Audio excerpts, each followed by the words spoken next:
Isang gabi, umuwi ako ng lasing. Galing ako sa inuman kasama ang mga kaibigan ko.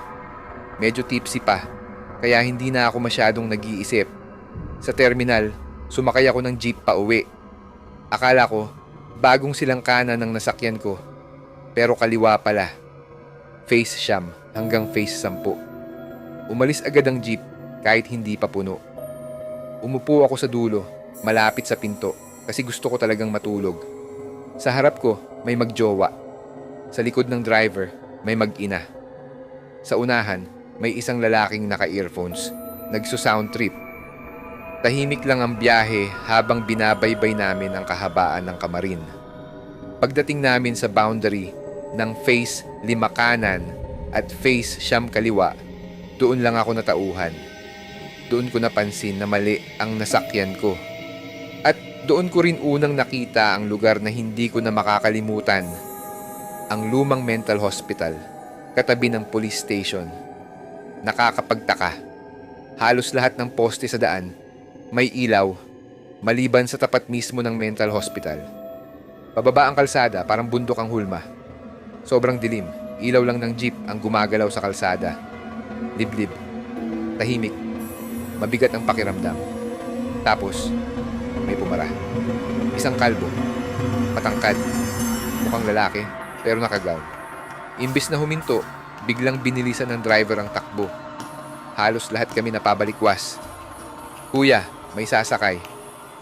Manong, may pumapara po. Pero si Manong, hindi umiimik. Kitang-kita sa mukha niya ang matinding takot. Lalo pa niyang binilisan ang pagpapatakbo ng jeep. Nakalampas na kami nang biglang may sumigaw sa loob ng jeep. Putang ina, humahahabol siya. Paglingon ko, nanlamig ang buong katawan ko. Kahit sobrang bilis na namin, inaabutan pa rin niya ang jeep. Habang papalapit siya, doon ko nakita kung bakit hindi siya normal. Sobrang lalim ng mga mata niya. Itim lang ang makikita. Mahaba ang dila niya, parang tik-tik, tumutulo ang laway. Maputlang maputla ang balat. At ang ulo niya, may mga bakas ng paso parang sinunog. Halos mahawakan na niya ang bakal na hawakan ng jeep. Habang tumatawa, sumisigaw siya. Pasakay! Pasakay! Pasakay! Biglang pumreno ang jeep. Nagtilapon kaming lahat. Pagmulat ko ng mata, agad kong hinanap kung nasaan siya. Wala. Nagkagulo. May umiiyak. May sumisigaw. Hinahanap namin kung saan siya napunta.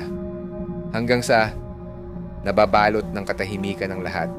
Sa di kalayuan, may narinig kaming malakas na sigaw na sinundan ng tawang hindi pang tao. Saka pinaandar ulit ni Manong ang jeep. Wala nang nagsalita. Lahat kami tulala. Pagdating sa face siyam, bumaba ako at sumakay ng tricycle pa uwi. At hanggang ngayon, hindi ko pa rin nakakalimutan ang gabing yon. Dahil doon ko nalaman na sa Bagong Silang, Caloocan, may isang mental hospital na hindi kailanman tunay na naiwan.